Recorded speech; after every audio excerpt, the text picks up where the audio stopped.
estrategia del día es traída para vos por bloomberlinia.com. Muy buenos días, estrategas. Soy Francisco Aldaya, jefe del Buró de Argentina en bloomberlinia.com, y hoy les voy a comentar las 3 noticias más importantes para que arranquen su día. Además, un expreso financiero hoy con Alejo Costa, jefe de Research y Estrategia en Max Capital. Como siempre, no se olviden de darle clic al botón para seguir a este podcast, de compartir este capítulo, de activar las notificaciones y si les gusta lo que hacemos acá de lunes a viernes, ¿por qué no darnos un 5 estrellas en Spotify o un pulgar arriba en YouTube? 1.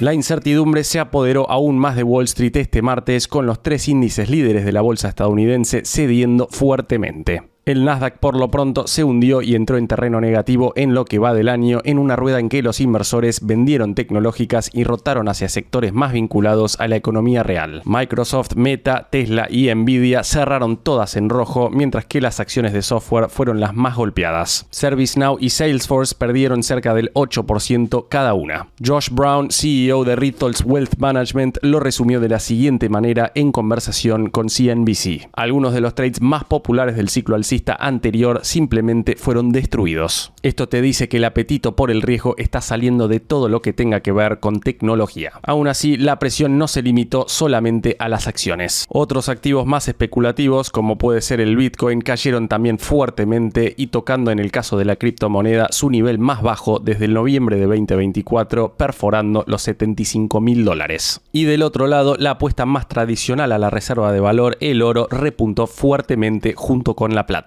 Y en esa línea, UBS, el banco suizo, sostuvo que la corrección de la semana pasada no marca el fin del ciclo alcista del oro y proyectó un precio de $6.200 por onza para septiembre. Y en medio de tanta volatilidad, Walmart fue la gran excepción. Sus resultados del cuarto trimestre le encantaron a los mercados y sus acciones subieron, llevando al market cap a superar el $1 billón por primera vez. De cara a los próximos meses, el banco británico Barclays advirtió que los cambios de liderazgo en la Fed suelen golpear al mercado. Desde 1930, el S&P 500 cayó en promedio 16% en los 6 meses posteriores a la asunción de un nuevo presidente. Y para quienes estén buscando oportunidades afuera de los Estados Unidos, Ashmore, una gestora de fondos especializada en mercados emergentes, las está viendo en América Latina. En un informe destacó que el ETF MSCI LATAM subió 46% en 2025 y la gestora espera que el desempeño superior continúe, respaldado por mejores ganancias corporativas, menor riesgo político y valuaciones aún atractivas. 2. Las acciones de Vista Energy se desplomaron más del 7% este martes en Wall Street, eso pese a una jornada donde el Brent repuntó después de que Estados Unidos derribara un dron iraní que se acercó a un portaaviones americano en el mar Arábigo. La caída de la petrolera argentina sorprendió al mercado apenas un día después de que anunciara la compra de los activos de la noruega Equinor en vaca muerta por $712 millones.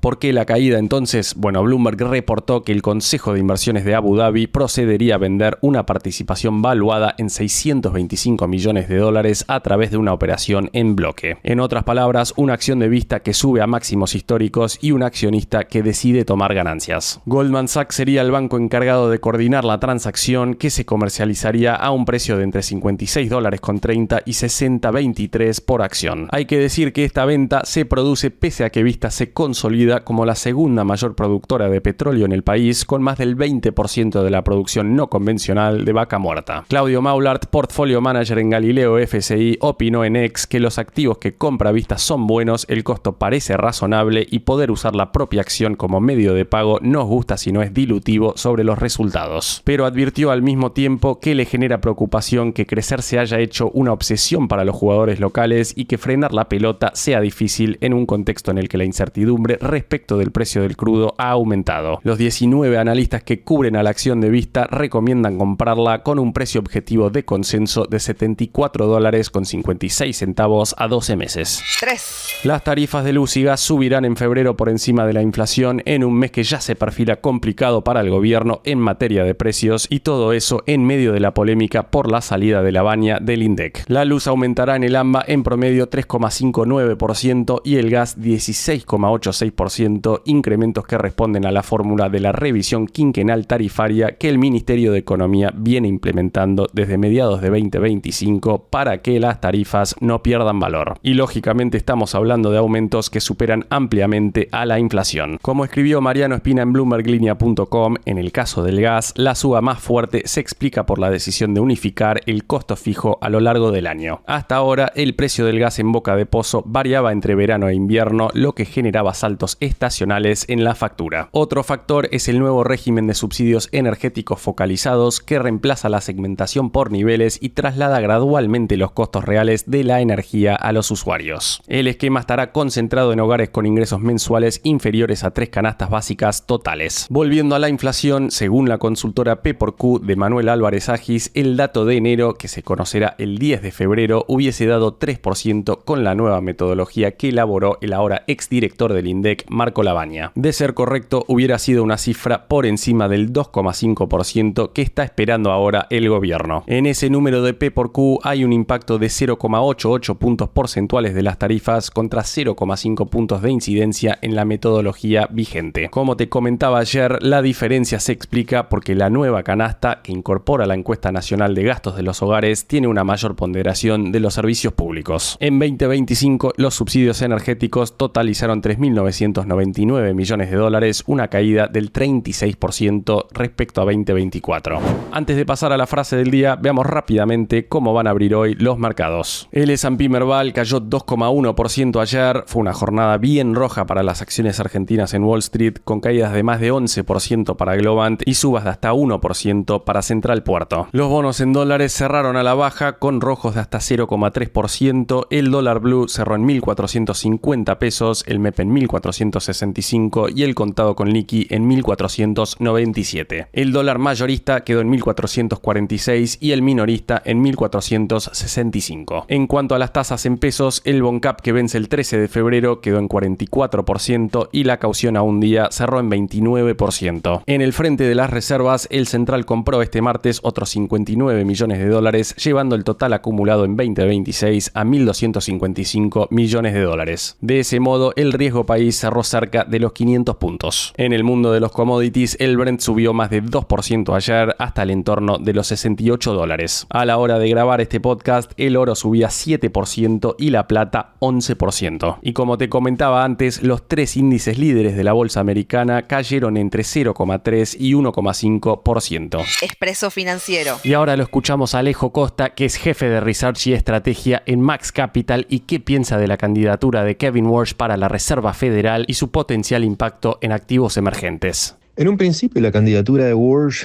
tiene efectos positivos y negativos sobre mercados emergentes y particularmente en mercados de mayor riesgo como Argentina. La parte positiva es que Warsh, como candidato, comparado con otros candidatos que mencionaba Trump, es alguien que tiene muchísima experiencia en política monetaria, es alguien respetado, que ya fue gobernador de la Fed y que en el pasado ha mostrado una conducta más bien hawkish, o sea, más bien tendiente a subir tasas y a reducir el tamaño del balance de la Fed. Eso elimina cierto riesgo que había sobre la independencia o no de la Fed respecto del poder político. Y eso de alguna manera es positivo, en que reduce ese riesgo. ¿Cuál es la parte que puede llegar a ser negativa para emergentes?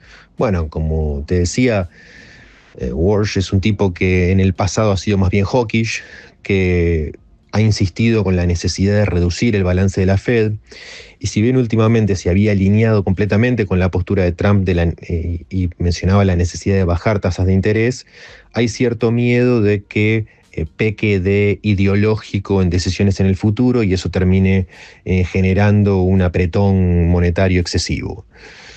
Nuestra sensación es que eso no va a ocurrir, que va a terminar siendo alguien más bien pragmático, que para bien o para mal, la realidad es que Trump lo elige porque creo que confía en ese pragmatismo, confía en que va a ir en una línea similar a lo que él pretende, y de la mano de eso creemos que más allá de la ideología que pueda tener Warsh y ese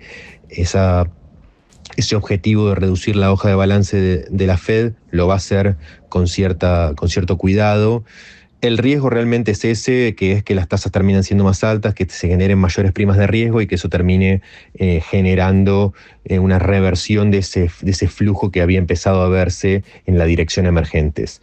Ya se empezó a ver cierta expectativa de que Walsh sea alguien más hawkish y eso generó que el dólar se fortaleciera en el margen y también cierta expectativa de que el recorte de tasas sea menor. Obviamente al final del día Walsh tiene que convencer al resto del board de la Fed. Y en ese sentido quizás su impacto termine siendo menor a lo esperado, pero sí es alguien que tiene más capacidad en términos de su reputación y también de su expertise para aunar voluntades dentro del board de la Fed y moverse en cierta dirección. El neto creemos que puede ser ligeramente negativo para emergentes, pero hay que esperar y ver cómo ante esas situaciones de mayor apretón monetario termina comportándose la Fed hacia adelante. La frase del día. Antes de irnos, escuchemos lo que escribió ayer el ex jefe de gabinete Guillermo Franco Cenex en respuesta a las declaraciones del ministro Caputo sobre nunca haber comprado ropa en la Argentina por lo cara que es. Con una sencilla y clara explicación, el ministro de Economía expuso ayer en un programa radial una de las causas del fracaso argentino. Sostuvo como ejemplo que por muchísimos años se protegió al sector textil con el fundamento de que su existencia sustentaba a 150.000 familias, pero como contracara 47 millones de argentinos hace muchas décadas vienen pagando por dicha protección productos textiles y calzado 2, 3, 4 y hasta 10 veces su valor en el exterior. Franco demuestra desde afuera que sigue alineado con el gobierno y su promoción de la competencia y el capitalismo de libre empresa que guiará al país nuevamente a la senda del crecimiento. Eso claro en sus palabras. Esto fue un nuevo capítulo de la Estrategia del Día Argentina. Yo soy Francisco Aldaya, jefe del Buró de Argentina de Bloomberg Línea y me podés seguir en X en @franaldaya. No se olviden de darle clic al botón para seguir a este podcast y a la campanita para que se enteren al instante cada vez que sale un capítulo de lunes a viernes. Espero que tengas una gran jornada productiva.